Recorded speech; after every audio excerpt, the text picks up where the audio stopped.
ಉಮರ್ ಶರೀಫ್ ಅವರೇ ತಾವು ಒಂದು ಮಾತು ಹೇಳಿದ್ರೆ, ನಾನು ಮುಸ್ಲಿಂ ಆಗಿ ಈ ಮಾತನ್ನು ಹೇಳ್ತಿಲ್ಲ, ಸುನ್ನಿಯಾಗಿ ಈ ಮಾತನ್ನು ಹೇಳ್ತಿಲ್ಲ ಅಂತ.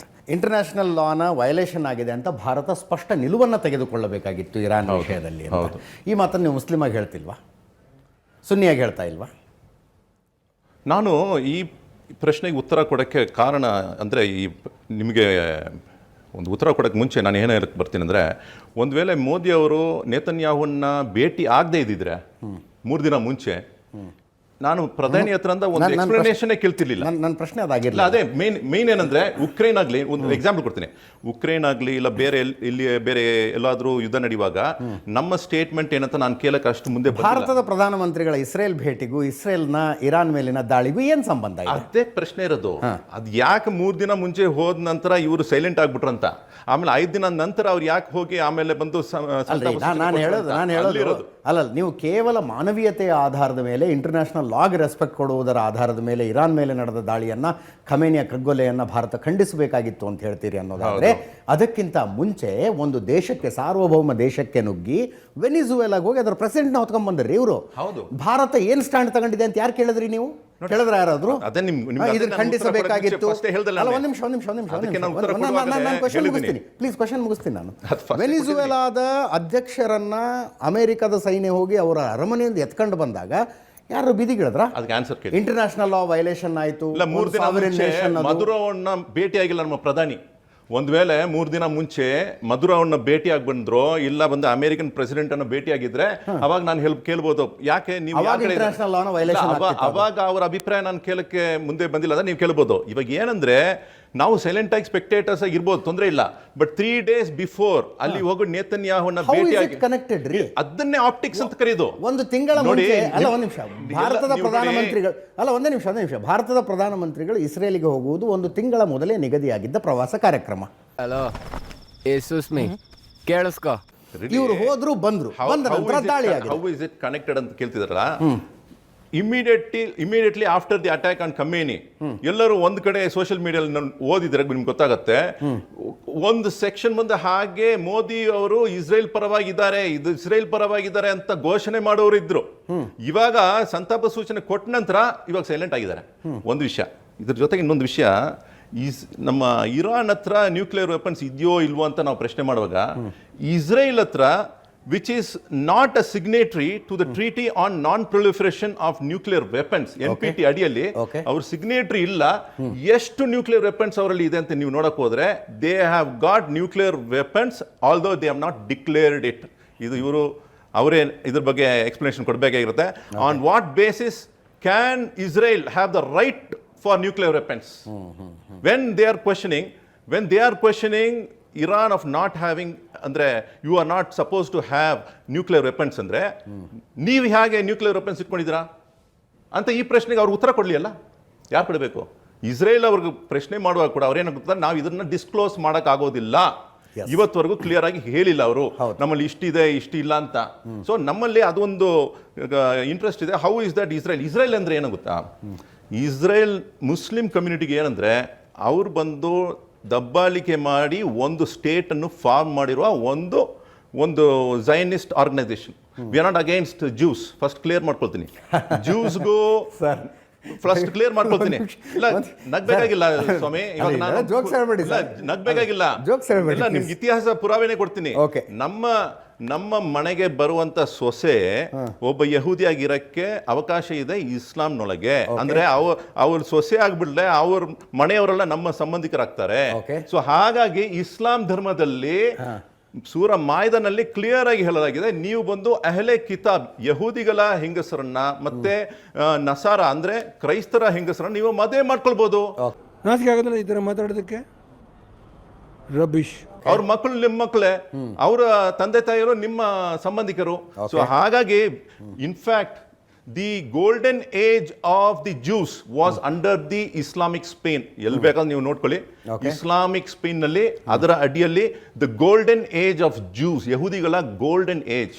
ಅಂದ್ರೆ ಅಂತಹ ಒಂದು ಕಾಲವನ್ನು ಅವರು ನೋಡೇ ಇಲ್ಲ ಈ ಪ್ರಪಂಚದಲ್ಲಿ ಅಂತ ಹೇಳುವಂತಹ ಮಾತು ಇವತ್ತು ಇತಿಹಾಸದ ಪುಟಗಳಲ್ಲಿ ಉಲ್ಲೇಖವಾಗಿದೆ. So the idea of juice ಬಂದು ನಮ್ಮ ಎನಿಮಿ ಅಂತ ನಾವು ಹೇಳಕ್ಕೆ ಮುಂದೆ ಬರೋದಿಲ್ಲ. ಓಕೆ, ನೀನು ಅದನ್ನ ಇಲ್ಲಿ ಹೇಳೋದಲ್ಲ, ನೀವು ಮುಸ್ಲಿಂ ಸಮುದಾಯಕ್ಕೆ ಏನು ಹೇಳ್ತೀರಿ? ಜ್ಯೂಸ್ನ ಹೆಂಗೆ ನೋಡಬೇಕು? ಮುಸ್ಲಿಮರು ಯಹೂದಿಗಳನ್ನ ಹೆಂಗೆ ನೋಡಬೇಕು? ಅಹ್ಲೆ ಕಿತಾಬ್ ಅಂತ ನೋಡಬೇಕು. They are the people of the book. People of the book ಅಂತ ನೋಡಬೇಕು. ಅವ್ರನ್ನ ಪ್ರೀತಿಯಿಂದ ಕಾಣಿ, ಅವರ ಬಗ್ಗೆ ದ್ವೇಷ ಬೇಡ, ಅಸೂಯೆ ಬೇಡ, ಸಂಕಟ ಬೇಡ. ಯಹೂದಿಗಳಿಗೆ ನಾನು ಹೇಳೋದು, ಯಹೂದಿಗಳಿಗೆ. Correct. We have to see Zionism and Jews as separate group. ಈಗ ಎರಡೇ ಬೇರೆ ಇರೋದು. ಆಸ್ಟ್ರೇಲಿಯಾದ ಪಾಂಡಿ ಬೀಚ್ ನಲ್ಲಿ ಅವರು ಹಬ್ಬ ಮಾಡ್ತಾ ಇದ್ರಲ್ಲ, ಅವರು ಜಿಯೋನಿಸ್ಟ್ಗಳ ಯಹೂದಿಗಳ? ಸರ್, ಆಸ್ಟ್ರೇಲಿಯಾದಲ್ಲಿ ಪಾಂಡಿ ಬೀಚ್ ಹೌದು, ಸಿಡ್ನಿಯಲ್ಲಿ ಪಾಂಡಿ ಬೀಚ್ ನಲ್ಲಿ ಫೈರಿಂಗ್ ಆಯ್ತಲ್ಲ. ಮಾಹಿತಿ ಇಲ್ಲ, you can please express. Please, ಅಪ್ಪ ಮಗ ಗುಂಡೊಡದ್ರಲ್ಲ ಸರ್, ನೀವು ಅದ್ರ ಬಗ್ಗೆ ಮಾಹಿತಿ ಕೂಡ ನನ್ನ ಅಭಿಪ್ರಾಯ. ಅವರು ಜಿಯೋನಿಸ್ಟ್ಗಳ ಯಹೂದಿಗಳ? ಅವರು ಯಾರು ಅಲ್ಲಿ ಸತ್ರಲ್ಲ ಸರ್, ಹಬ್ಬ ಮಾಡ್ತಾ ಇದ್ರಲ್ಲ. ಏನಂದ್ರೆ ಇವಾಗ ಮಾನವೀಯತೆ ಅಂತ ಬರುವಾಗ ಅಲ್ಲಿ ಜಯನಿಸ್ಟ್ ಸಾಯಕಿದ್ರು ಕೂಡ ಅವನಿಗೆ ಹೋಗಿ ಹೆಲ್ಪ್ ಮಾಡೋದು ನಮ್ಮ ಧರ್ಮದ ಒಂದು ಮುಖ್ಯವಾದ ಅಂಶ. ಅವನು ಜಯನಿಸ್ಟೇ ಆಗಲಿ, ಅವ್ನು ನಮ್ಮ ಕಟ್ಟರ್ ದುಶ್ಮನೆ ಆಗಲಿ, ಆದರೆ ಅವನ ಮೇಲೆ ಯಾರೋ ದಾಳಿ ಮಾಡುವಾಗ ಅಲ್ಲಿ ಹೋಗಿ ನ್ಯಾಯಕ್ಕೋಸ್ಕರ ನಾವು ನಿಂತ್ಕೊಳ್ಬೇಕಂದ್ರೆ ನಮ್ಮ ಧರ್ಮ ಇಟ್ಕೊಳುತ್ತೆ. It's very clear. Chapter 5 verse 2 ನಲ್ಲಿ ನೋಡಿದ್ರು ಕೂಡ ನಿಮ್ಗೆ ಅದು ಗೊತ್ತಾಗ್ತಾರೆ. ಒಳ್ಳೆ ಕರೆಗೋಸ್ಕರ ನೀವು ನಿಮ್ಮ ನುಡಿಯನ್ನು ಮುಂದೆ ಇಡಿ, ನಿಮ್ಮ ಕೆಲಸವನ್ನು ಮುಂದೆ ಇಡಿ ಅಂತ ಹೇಳುವ ಧರ್ಮ. ಸೊ ಹಾಗಾಗಿ ನಮ್ಗೇನಂದ್ರೆ ನಾವು ಕ್ರೈಸ್ತರ್ ಅಂದ್ರೆ ಕುರಾನ್ ಹೇಳ್ಕೊಳ್ತಾರೆ, the people who are very close to you, ಯಾರು ನಿಮ್ಗೆ ಬಹಳ ಕ್ಲೋಸ್ ಆಗಿರ್ತಾರೋ ಅವರು ತಮ್ಮನ್ನ ಕ್ರೈಸ್ತರ ಅಂತ ಹೇಳ್ಕೊಳ್ತಾರೆ. ನಿಮ್ಗೆ ಬಹಳ ಫ್ರೆಂಡ್ಲಿ ಆಗಿರ್ತಾರಂತ ಕುರಾನ್ ಹೇಳ್ಕೊಳುತ್ತೆ. ಹಾಗಾಗಿ ನಾವೇನು ಯುದ್ಧ ಮಾಡ್ಬೇಕಂತ ನಾವು ಮುಂದೆ ಬರೋದಿಲ್ಲ, ಮಾಡೋರು ಬರ್ತಾ ಇದಾರೆ. ಕ್ರೂಸೈಡ್ಸ್ ಇದೆ, ಇತಿಹಾಸದಲ್ಲಿ ನೋಡ್ಬೇಕಾಗಿರುತ್ತೆ. How did Salahuddin Ayyubi deal with the crusaders ಅಂತ, ಹೇಗೆ ನ್ಯಾಯವಂತರಾಗಿ ನಡ್ಕೊಂಡ್ರು ಅಂತ ನಾವು ನೋಡ್ಬೇಕಾಗಿರುತ್ತೆ. ಇದರ ಧಾರ್ಮಿಕ ಆಂಗಲ್ಗೆ ಆಮೇಲೆ ಹೋಗ್ತೀನಿ. ಒಂದು ರಿಲೆವೆಂಟ್ ಕ್ವಶನ್ ಕೇಳಿದ್ರಿ, ನಾನು ಲೆಫ್ಟಿನೆಂಟ್ ಕರ್ನಲ್ ಉತ್ತರ ತೆಗೆದುಕೊಳ್ತೀನಿ. ಇಸ್ರೇಲ್ ತನಗೆ ಬೇಕಾದಂಗೆ ನ್ಯೂಕ್ಲಿಯರ್ ವೆಪನ್ಸ್ ತಯಾರು ಮಾಡ್ಬೋದು, ಬಟ್ ಇರಾನ್ ಮಾಡಬಾರ್ದಾ? ಅದಕ್ಕೆ ಮುಂಚೆ ಇನ್ನೊಂದು ಪಾಯಿಂಟ್ ನಾನು ಹೇಳ್ತೀನಿ. I get back. ಅವ್ರು ಹೇಳಿದ್ರು ಪ್ರೈಮ್ ಮಿನಿಸ್ಟರ್ ಅಲ್ಲಿಗೆ ಹೋಗಿ 3 ದಿನದ ಬಂದರು, ಸೊ ಇವರಿಗೆ ಗೊತ್ತಿತ್ತು ಸಮಥಿಂಗ್ ಆಫ್ ದಟ್. ಮಾರನೇ ದಿವಸನೇ 27th ಬಂದಿದ್ದಾರೆ, 28th ಅಟ್ಯಾಕ್ ಶುರುವಾಗಿದೆ. ಆಯಿತು. ಪಹಲ್ಗಾಮ್ ಅಟ್ಯಾಕ್ ಆದಾಗ JD Vance, American vice president, ಇಂಡಿಯಾಗೆ ಬಂದಿದ್ರು. ಕರೆಕ್ಟ್. ಸೊ ಪಹಲ್ಗಾಮ್ ಅಟ್ಯಾಕ್ಗೆ JD Vance responsible? Did we question United States of America? ನೀನು ಬಂದಿದ್ರಿಂದ ಹಿಂಗಾಯಿತು ಅಂತ ನಮಗಿದೆಯಾ ಧೈರ್ಯ ಕೇಳೋಕ್ಕೆ? ಯಾರಿಗಾದರೂ ಇದೆ ಧೈರ್ಯ ಕೇಳೋಕ್ಕೆ ಪ್ರಪಂಚದಲ್ಲಿ? ಸೊ ನಾವು ಅದನ್ನು ಅವ್ರಿಗೆ ಕೇಳ್ತಿಲ್ಲ ಅಂತ ಹೇಳಿದ್ರೆ why should this be done? C, any act of terrorism, ಒಬ್ಬ ಫಾರಿನರ್ ಬಂದು ಇಲ್ಲಿ ಒಬ್ಬ ಇಂಡಿಯನ್ ಮೇಲೆ ಅಟ್ಯಾಕ್ ಮಾಡಿದ್ದಾನೆ, ಬಾರ್ಡರ್ ದಾಟ್ ಬಂದರೆ it's an act of war sir. Let me be very clear. What is terrorism? I don't separate them both. For me, when there is A terrorist, he has raised his weapon against my country, ನನ್ನ country against ಆಗಿ ಅವನು weapon ಎತ್ತಿದ್ದಾನೆ, ನನ್ನ ಜನಾನ್ ಸಾಯಿಸ್ತಾ ಇದ್ದಾನೆ. That's why we crossed the border and we had hit them. Correct. So JD Vance, United States vice president ಇಲ್ಲಿಗೆ ಬಂದಾಗ ನಾವು ಪ್ರಶ್ನೆ ಮಾಡೋದ್ವಾ? So what are you linking? ಇದಕ್ಕೆ ರಿಲೆವೆನ್ಸೇ ಇಲ್ಲ ಯಾರು. ಆ್ಯಂಡ್ ಇನ್ನೊಂದು, ನನ್ನ ಒಂದು ಸಿಂಪಲ್ ಅಂಡರ್ಸ್ಟ್ಯಾಂಡಿಂಗಿಂದ ನಾನು ಹೇಳ್ತೀನಿ, ನಾಟ್ ಎಕ್ಸ್ಟ್ರಾರ್ಡಿನರಿ ಅಂಡರ್ಸ್ಟ್ಯಾಂಡಿಂಗ್. ಯಾವುದೇ ಒಂದು ದೇಶ ತನ್ನ ಯುದ್ಧದ ಪ್ಲ್ಯಾನ್ಸ್ನ, unless you are a ally in war, correct, under a treaty like NATO or something between US and Israel, ಅವರಿಬ್ಬರ ಮಧ್ಯದಲ್ಲಿ ಏನು ಅಂಡರ್ಸ್ಟ್ಯಾಂಡಿಂಗ್ ಇದೆ ಆ ರೀತಿ ಇಲ್ಲ ಅಂತ ಹೇಳಿದ್ರೆ nobody will discuss this. Let's be very clear about international diplomacy. Trump ಮಾತಾಡ್ಕೋಬೋದ್ರಿ, ನೆತನ್ಯಾಹು ಮೋದಿ ಏನಕ್ಕೆ ಮಾತಾಡ್ತಾರೆ ಅಂದರೆ, ನಾವು ಅಟ್ಯಾಕ್ ಮಾಡೋಕ್ಕೆ ಮುಂಚೆ ಇಸ್ರೇಲ್ಗೆ ಹೇಳಿದ್ವಾ? ಆಪರೇಷನ್ ಸಿಂಧೂರಲ್ಲಿ ನಾವು ಹೇಳಿದ್ವಾ ಇಸ್ರೇಲ್ಗೆ? ಬಿಕಾಸ್ ಫೋನಲ್ಲಿ ಮಾತಾಡಿರ್ಬೋದಲ್ಲ, ಅವ್ರೇನೇನು ಮಾತಾಡ್ಕೋತಾರೆ ಗೊತ್ತಾಗಲ್ಲ.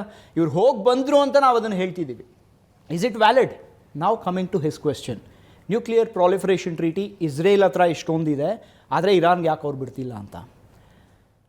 ಒಂದು ಕಂಟ್ರಿ ಇವತ್ತಿನ ಒಂದು ಟೈಮಲ್ಲಿ, you take any sovereign country of the world sir, ಅದನ್ನು ಇವತ್ತಿನವರೆಗೂ ಅನ್ಲೆಸ್ 1945 ಯೂಸ್ ಮಾಡಿದ್ಬಿಟ್ರೆ, every responsible country with great nuclear arsenals ಯಾರೂ ಹೇಳಿಲ್ಲ ಎಕ್ಸೆಪ್ಟ್ ಪಾಕಿಸ್ತಾನ್. ಆ್ಯಂಡ್ ನಾವು in the likelihood of getting it ಬರಬಹುದು ಅವ್ರ ಹತ್ರ. ಇರಾನ್ ಹೇಳಿದೆ ಡೆತ್ ಟು ಇಸ್ರೇಲ್ ಅಂತ, ಪಾಕಿಸ್ತಾನ್ ಹೇಳುತ್ತೆ ಡೆತ್ ಟು ಇಂಡಿಯಾ ಅಂತ. How responsible are they? Israel ಯಾವತ್ತಾದರೂ ಹೇಳಿರೋದನ್ನು ಕೇಳಿದ್ರಾ ಡೆತ್ ಟು ಇರಾನ್ ಅಂತ? Today Israel is saying America ಜೊತೆಯಲ್ಲಿ ಈಗ ಮೊನ್ನೆ ಏನೇನು ಸಿವಿಲ್ ವಾರ್ ನಡೀತು ಅಲ್ಲಿ almost it was a civil war condition.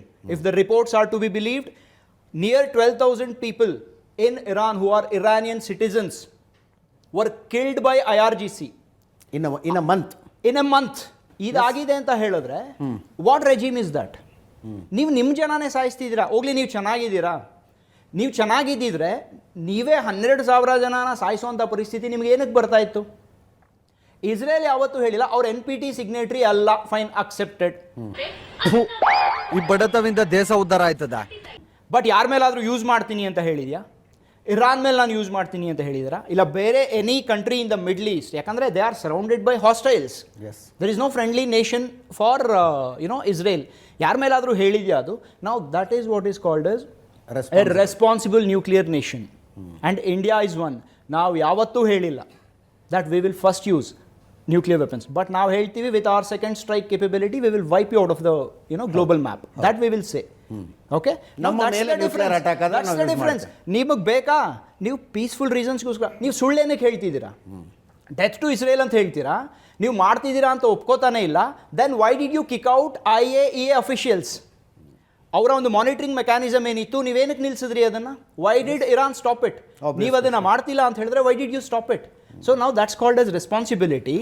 And this is ಈ ಒಂದು ರೆಸ್ಪಾನ್ಸಿಬಿಲಿಟಿ ಇಲ್ಲ ಅಂತ ಹೇಳಿದ್ರೆ ಅದರ ಹತ್ರ ಇದೆ. And I have to say, ನನ್ನ ಈ ಒಂದು ಇದನ್ನು ಸ್ಟೇಟ್ಮೆಂಟ್ ಮುಗಿಸೋಕ್ಕೆ ಮುಂಚೆ ಸೌದಿ ಅರೇಬಿಯಾ ಒಂದು ಮಾತು ಹೇಳಿತ್ತು, if Iran gets nuclear weapons we must get nuclear weapons. So where is it leading to? It is leading to a nuclear arms race in Middle East, which is going to be very, very dangerous. Iran nuclear weapon ಹೊಂದುವುದು ಕೇವಲ America ಇಸ್ರೇಲ್ಗೆ ಅಷ್ಟೇ ವಿರೋಧ ಅಲ್ಲ, Saudi Arabia entire middle ಈಸ್ಟ್ಗೆ. Okay. And it is going to be ICBM for the whole world. ಯಾಕಂದರೆ ನೀವೇ ನೋಡಿ ಸರ್, ಪ್ರಾಕ್ಸಿ ವಾರ್ಸ್ ಎಷ್ಟು ಮಾಡ್ತಿದ್ದಾರೆ ಅವರು. There axis of resistance, Houthis ಆಗ್ಬೋದು, ಹಮಾಸ್ ಆಗ್ಬೋದು, ಹೆಜ್ಬುಲ್ಲಾ ಆಗ್ಬೋದು. Who is funding them? ಜನ ಹೇಳ್ತಿದ್ದಾರೆ, ಮೊನ್ನೆ ರಯಾಟ್ಸ್ ನಡೆದಾಗ no to Lebanon, no to Gaza, my life is for Iran. This is what they are saying. ಅಲ್ಲಿನ ಜನಕ್ಕೆ ಅವ್ರು ಏನೂ ಕೊಡ್ತಿಲ್ಲ, but they are funding terrorist outside. Israel ಮೇಲೆ ಹೋಗ್ಬಿಟ್ಟು ಅಟ್ಯಾಕ್ ಮಾಡಿ ಅಂತ ಹೇಳ್ಬಿಟ್ಟು. ನಾವು ಹೂ ಇಸ್ ರೆಸ್ಪಾನ್ಸಿಬಲ್ ಹಿಯರ್? ಆಯ್ತು, ನಡಿ. October 7 ಅಟ್ಯಾಕ್ ನಡೆಯೋವರೆಗೂ ಇಸ್ರೇಲ್ ಕೂಡ ಗಾಜಾಲಿ ಆ ರೀತಿ ರೇಸ್ ಮಾಡಿರಲಿಲ್ಲ, ಗ್ರೌಂಡಿಗೆ ಹೋಗ್ಬಿಟ್ಟು ನಿರ್ನಾಮ ಮಾಡಿರಲಿಲ್ಲ. But it was a necessity, reaction. ನೋಡಿ, ಯಾವತ್ತೇ ಆಗಲಿ you are responsible only for your actions.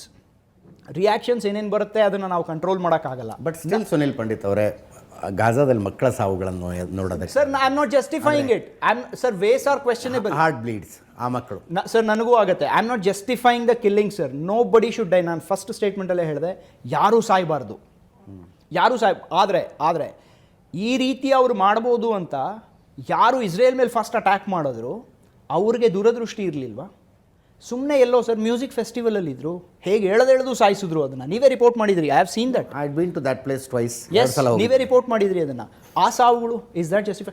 ಒಂದು ಸಾವಿನ ಇನ್ನೊಂದು ಸಾವಿಂದ ಜಸ್ಟಿಫೈ ಮಾಡೋದು ಬೇಡ, ಯಾರು ಮಾಡಬಾರ್ದು. Nobody should do that. But having said that, ಇವ್ರು ಏನಕ್ಕೆ ಮಾಡಿದ್ರು ಅದನ್ನು? You initiated something. ಈಗ ರಿಯಾಕ್ಷನ್ ಬರ್ತಿದೆ ಅಂತ ಹೇಳಿದ್ರೆ you are showing your strongest card, that is called as victim card. ನೀವು ಸ್ಟೇಟ್ ಆಫ್ ಹರ್ಮೂಸ್ನ ನೀವು ಕ್ಲೋಸ್ ಮಾಡ್ತಿದ್ರಾ, ಹೇಳ್ತಿದ್ರಾ ಅಮೆರಿಕ ಇಸ್ರೇಲಿಂದ ಆಗಿದೆ ಅಂತ. ನೀವು ಅದನ್ನು ಕ್ಲೋಸ್ ಮಾಡಿದ್ರೆ ಯುದ್ಧ ಮಾಡಿ. It's possible, right? ಅತಿ ದೊಡ್ಡ ಟ್ರಂಪ್ ಕಾರ್ಡ್ ಸರ್ ಅದನ್ನ. That's what I'm saying. If you really want peace, why are you closing Strait of Hormuz? ಅದು ಕ್ಲೋಸ್ ಮಾಡಿದಿರೋನು ಯುದ್ಧ ಮಾಡ್ಬೋದಲ್ಲ. You are affecting globally. There may be few countries that are your supporters even now. You are losing even them. Iran ಜಾಗದಲ್ಲಿ ಯಾವ ದೇಶ ಇದ್ದಿದ್ರು ಅದನ್ನೇ ಮಾಡಿರೋ. ಅಲ್ಲ, that's war tactic. I accept that. ಮೂಗ್ ಹಿಡಿದ್ರೆ ಬಾಯಿ ಬಿಡ್ತಾರೆ. I accept that. I accept that. Of course, they have let Indian ships sail. ನಮ್ಮ ಫ್ಲಾಗ್ ಹಾಕೊಂಡು ಯಾರು ಬರ್ತಿದ್ದಾರೆ, ಯಾವಿದು, they have allowed it, and I am grateful for that. But what I am trying to say is, be responsible towards what you do first. Yes. And be transparent. Just let world see what you are doing. ಯಾರು ಏನಕ್ಕೆ ಬರ್ತಾರೆ ಅದಕ್ಕೆ. Then you can justify globally. ನಮ್ಮ ಪ್ರಕಾರ ಇಲ್ಲಿ panchayat close, ಕೇಳ್ಕತ್ತ ನಾಟಕ ಬಂದ್.